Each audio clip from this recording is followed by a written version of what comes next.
Because Tinubu does not know. Now, why I'm giving this prophecy? Because Tinubu is a wise man. Why I call him a wise man? In spiritual things, he's not a child. Many of you think because he is this or that, he is not spiritual. The man is very spiritual. If he pays the price, everything that everybody is saying will not come to pass and will make them look like a false prophet. Now, this is what the Lord showed me. There is a pastor that is in prison. This man, I saw him like he spoke before Tinubu came in, that he was going to be arrested and put in prison. And it did not come to pass. And that man went to prison. Do you remember the man? That Peter Obi will win, but they will declare Tinubu. Then the court will do. You remember the man? The man is in prison. The Lord has gone to the prison to hear his prayer. But the way the Lord wants to do it, he still demands that they pray, so that it doesn't come to pass, because the Lord is very angry. Blood of Christians are crying, and the blood of the innocents are crying. I saw our president. Let me just break it down. I saw our president travel to a country I don't want to mention. He traveled to a country, and everybody was angry. When he came back, he didn't become the president again. He was no longer the president of Nigeria. And I saw so much trouble all over the country. And I heard welcome to Arewa. I had welcome to Biafra. I had welcome to Dudua. I had welcome to Savannah, like Middle Belt. And I asked, what is it? And I saw where in the airport they were to carry him. But his orderlies and were smart, and they took him to Ghana to go and hide and cool off. That thing you are owning, you think you own the whole world, one day can be taken from you. This prophecy is for warning, so that everybody can change. Presidents, nobody hates you. We are tired. The heavens are tired. What must happen? Nigeria has long been strangled by radical Islamists, predatory extraction, globalist meddling, and institutional corruption. Working with the Nigerian government to end the genocide is like working with the Third Reich to end the Holocaust. They smile and spin as they wait for Trump to leave office. Since CPC designation, killing and impunity have only gotten worse. Sanctions will not work. Visa bans will not work. They're ideologues, and they'll just pivot east. Intentional denial of recognition and aid to displaced people, intentional denial of recognition and aid in this circumstance meets the legal standard of genocide. This is provable. Indict the Tinubu administration. Arrest them. They're guilty of genocide. And it's provable. Conduct a valid census and evidentiary briefing of the displaced. They are our witnesses to genocide, and they need help. Investigate the Sultan of Sokoto as a terror sponsor. Circumstantial evidence demands it. We know where the militant camps are. Wipe them out. Bring the enablers to justice. Did I ever say today, for the simple reason that she has no jurisdiction to try me. None whatsoever. I came out of courtesy and respect. Asylum, protection to them. She stands recused from my case and cannot try my case. There are things that are happening in this country that a lot of you do not know. It is my duty to make that very, very clear to all of you today. Because the lies are too much. The lies are too much. I sent a petition to NJC. I don't want to talk about it. Justice Binta Nyako is using her position for personal gain. for personal gain. Prosperous ally or a massive her son and her husband are facing corruption charges. No going back to the status quo. If the and they told them, they told them that if they convict me, this is what happens. You can see. They don't want the truth to come out. Nobody wants the truth to come out. Most of incitements over the whole of the Southeast, Biafra land, and to all of our freedom. As Nnamdi Kanu welcomed and released a press statement acknowledging the press statement that comes from Mike Arnold, talking about that American mayor, who of course went down memory lane to expose the Fulanis.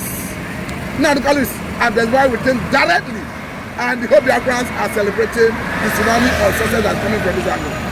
Let me take you down a bit about what Mike Arnold actually said during the Congress hearing. It was not a small conference or summit, that has to deal with how the United States government under Donald Trump is going to react to Nigeria and break up at the end of the day. But the fact still remains that he took us from, how we came up to become a nation, called Nigeria. He also made it very clearly that, he didn't know who actually, amalgamated Nigeria.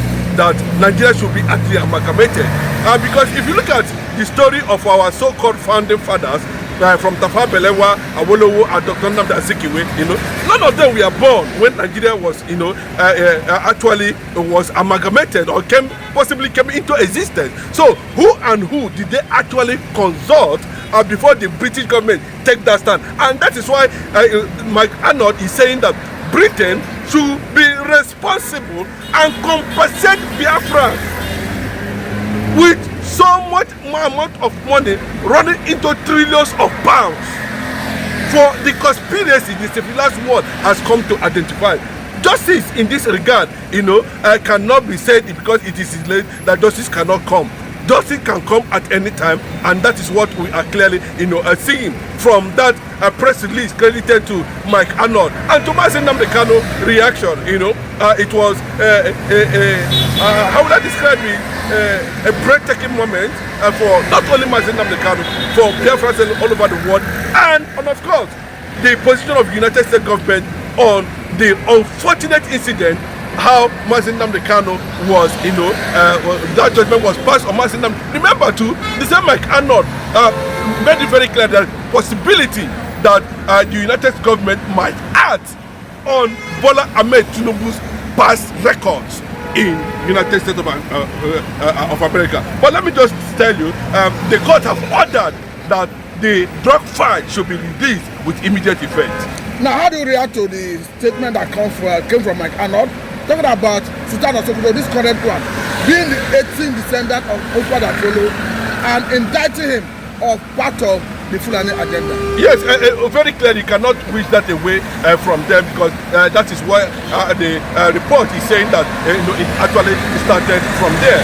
And he makes so many references to countries that we are not Muslims, like Saudi Arabia. A lot of people don't know that Saudi Arabia was not a Muslim nation, but today Egypt too was not a Muslim nation, but today, and that is what they want to see happen in the most populous black nation with British government. So, and you can see that the concept of the caliphate, is embedded on conquest and terrorism right from their forefathers. That's what he's telling you now. That the reason why they actually sent Sultan of Sokoto to Islamic nations for military training like Pakistan and all that, was as a result of the same agenda. Coming back to become the Sultan of Sokoto so that he can be able to continue from the Yoruba nation. Some people who are very much exposed have said it very clearly that single statement by a northern founder that that the South should be made to serve the North has always seen as a conquest statement, and it has been going from that moment till when Nnamdi Kanu came out now and stood against it. And now that's what the American government are looking at, that because of Nnamdi Kanu, Nigeria is going to face the consequences if care is not taken, including, taking decision of Bola Ahmed Tinubu before the election, and that nothing America cannot do at that point, because over time, I remember that Ted Cruz too has also made a statement, a service-year senator, calling for the inevitable recognition of Biafra as a sovereign nation. I'm talking about U.S. congressmen, renowned influential people in the Congress who are, Republicans, whose ideology understand what it means to be in a unified nation where Fulanis and jihadists have overrun both the government parastatals, the structures of the military, the structures of the police, and then pushing deeply into installing Fulani governors in almost all the states of the federation. Courtesy of the Sultan of Sokoto. Look at what happened in Enugu some time ago. They went there to pay homage. Look at what happened in those states. The governor too went there to pay homage. So it tells you that what the secret fight that are about to be unveiled over Nigeria will not survive it at the end of the day, and that is why it is a clear signal from the Congress telling Donald Trump at this point in time that every other thing and history portends that Nigeria might not become a Christian nation in the next 30 years. There will be no Christian in Nigeria anymore. Now, what do you make of this renewed vigor, agitation from foreign personalities of late? Because do not forget that recently we saw a renowned American talking about a former ambassador, Sam Bromback, who came out clearly to advocate for dissolution of Nigeria. And we are seeing another one coming recently. Why do you think this is not happening now? Yes, I think it's overwhelming. The Fulanis has gotten to the point of finishing their job. It has come from face to face. Now, they have felt that they have taken over the structures of the Nigerian government at the end of the day, and there is more need, for them to begin to push for the arm swing of Islam. I can tell you, Fulani military is arm swing of Islam. When you say Muslim, Fulani, they are two separatists. They are not two separatists. The Fulanis are using Islam, to drive the political agenda, while using, Fulani military, to do the reconquest underground by taking over communities. So you can see the two things, they say Muslim ticket. Yes, when you say a Muslim ticket, you have successfully enthroned an arm swing of the Muslim agenda, powered by the Fulani, and that is what is happening currently in Nigeria. Those people are in the bush are the arm swing of the Islamization agenda in Nigeria, and they probably tag them, Fulani. But let me ask you, those Fulani you are talking about, how many of them speaks Hausa? But you see, the Fulani from Abidisho does not have religion. But I can tell you, that the conquest agenda and the Islamization agenda is what they are driving at. And they have said very clearly that they don't want to see Christians in Nigeria anymore. And the United States of America has predicted a few years from now, if nothing is being done, there might not be Christians anymore in Nigeria. And they said if they are done, by the time they are done with the Middle Belt, that the Biafra land will be the next target. And you can see that is the same thing we are talking about. If it is not so, if it's not a political agenda, to Islamize Nigeria, now this present government now wouldn't have sentenced President Nnamdi Kanu to life imprisonment, and that is what the American government is saying, that Donald Trump should do the needful by taking a decisive action and call for the recognition of Biafra. That's all we need. Recognize Biafra and let all this agenda be thrown to the quarters. Now look at speculations that the possibility of invading Aso Rock, I don't know how true that was, but these are signals that they are already coming to West Africa. you know. But thank God for Russian mercenaries who are there in Mali, you know, to deal with them. You know, you can see that response. You know, you can also see, you know, with more reservation over what happened in Washington recently, where the U.S. president came under. Maybe I wouldn't say it was an attack on him, you know, but the environment where he was actually having a dinner with some people, you know, there was a shootout and that threatened that you know, dinner at the end of the day. But you can see the response coming from the FBI, you can see the response coming from CIA, you know, state security and the rest. You can see how they responded. But in Nigeria here now, they are using it as a political weapon of conquest. Insecurity is Nigeria, is championed towards an ideology and an agenda, and that is why it is very difficult, you know, to actually stop it or to go against it the way we saw what happened in Mali, you know, now recently. So the fact still remains that the more and more machineries aligning with Islamization, aligning with the Fulani arms agenda on Nigeria, has continued to infiltrate Nigeria. And remember,